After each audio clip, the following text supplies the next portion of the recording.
Zedekia berumur 21 tahun pada waktu ia menjadi raja, dan 11 tahun lamanya ia memerintah di Yerusalem.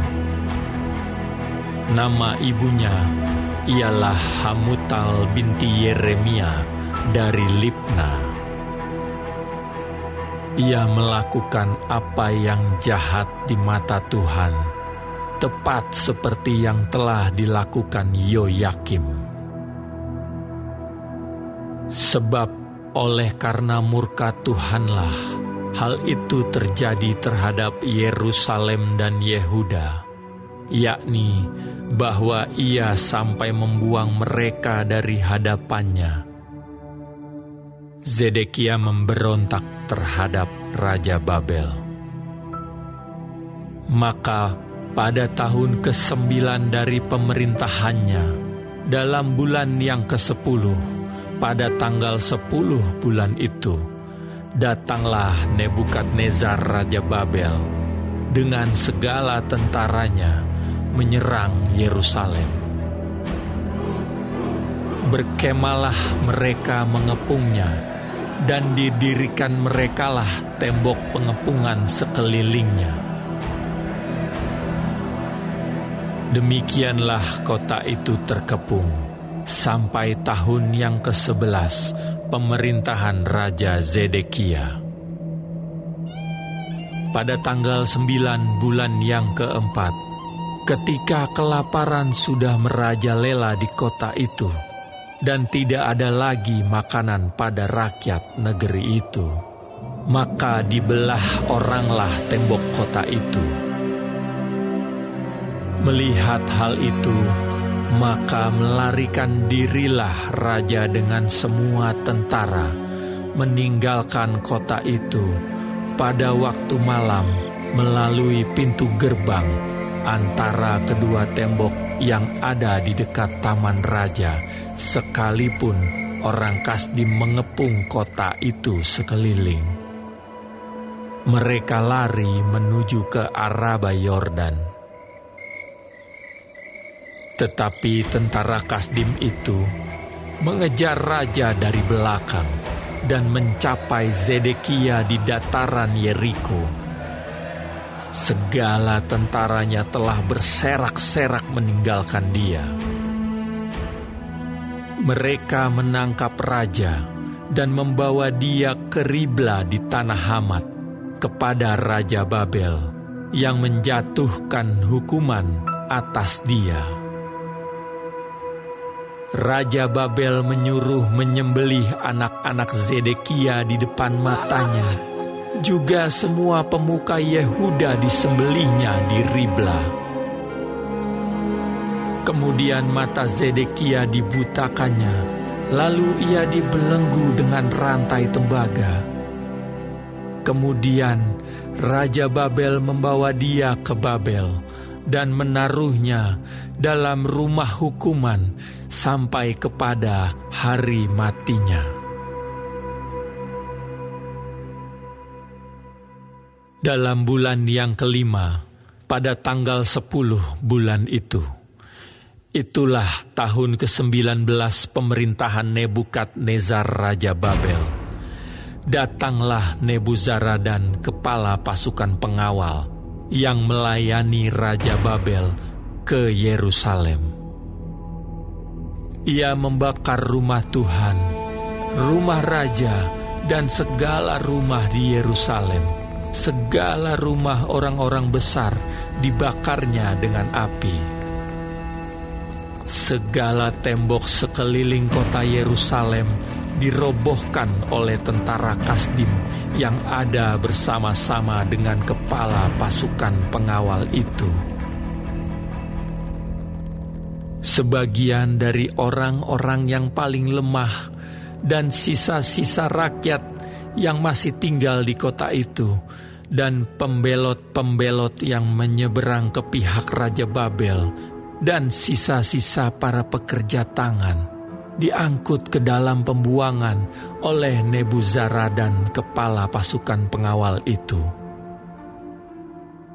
Hanya beberapa orang miskin dari negeri itu ditinggalkan oleh Nebuzaradan, kepala pasukan pengawal itu, untuk menjadi tukang-tukang kebun anggur dan peladang-peladang.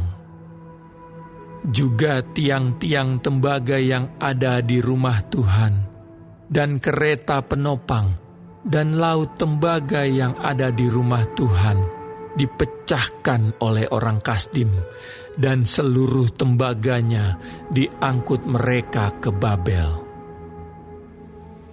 Kuali-kuali, penyodok-penyodok, pisau-pisau, bokor-bokor penyiraman, dan cawan-cawan, dan segala perkakas tembaga yang dipakai untuk menyelenggarakan kebaktian diambil mereka. Juga pasu-pasu, perbaraan-perbaraan, bokor-bokor penyiraman, kuali-kuali, kandil-kandil, cawan-cawan, dan piala-piala, baik segala yang dari emas maupun segala yang dari perak, diambil oleh kepala pasukan pengawal itu. Adapun kedua tiang, laut yang satu itu, dan ke-12 lembu tembaga yang ada di bawah kereta penopang, yang dibuat oleh Raja Salomo untuk rumah Tuhan, tiada tertimbang tembaga segala perkakas ini.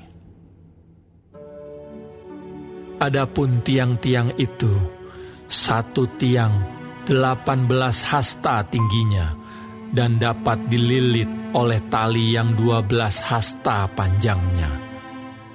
Tebalnya 4 jari dan geronggang dari dalam. Di atasnya ada ganja dari tembaga.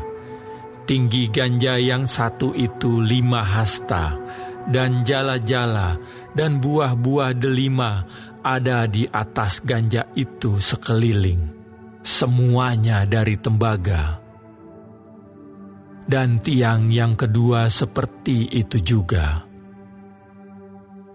Mengenai buah delima, ada 96 buah delima yang merupakan gambar timbul. Seluruhnya buah-buah delima itu ada 100 pada jala-jala itu berkeliling. Lalu kepala pasukan pengawal itu menangkap Seraya, imam kepala, dan Zefanya, imam tingkat 2, dan ketiga orang penjaga pintu. Dari kota itu ditangkapnya seorang pegawai istana yang diangkat mengepalai prajurit-prajurit, dan 7 orang pelayan pribadi raja yang terdapat di kota itu, dan panitera panglima tentara yang mengerahkan rakyat negeri menjadi tentara, dan 60 orang dari rakyat negeri yang terdapat di tengah-tengah kota itu. Nebuzaradan, kepala pasukan pengawal, menangkap mereka dan membawa mereka kepada Raja Babel di Ribla. Lalu Raja Babel menyuruh membunuh mereka di Ribla di tanah Hamat.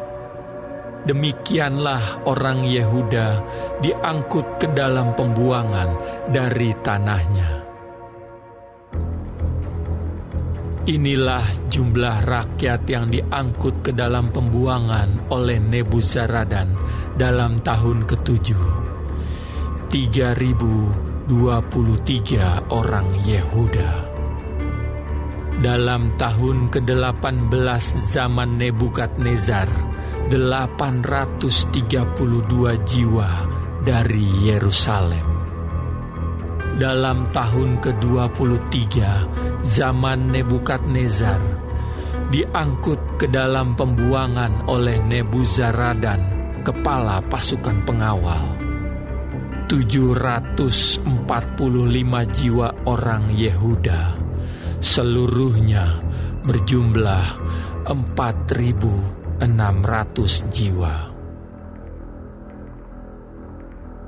Kemudian dalam tahun ke-37 sesudah Yoyakin Raja Yehuda dibuang, dalam bulan yang ke-12 pada tanggal 25 bulan itu, maka Ewil Merodak, Raja Babel, dalam tahun ia menjadi raja, menunjukkan belas kasihannya kepada Yoyakin Raja Yehuda dengan melepaskannya dari penjara. Ewil Merodak berbicara baik-baik dengan dia dan memberikan kedudukan kepadanya lebih tinggi daripada kedudukan raja-raja yang bersama-sama dengan dia di Babel. Yoyakin boleh mengganti pakaian penjaranya dan boleh selalu makan roti di hadapan raja selama hidupnya. Dan tentang belanjanya, Raja Babel selalu memberikannya kepadanya sekadar yang perlu tiap-tiap hari selama hidupnya sampai hari matinya.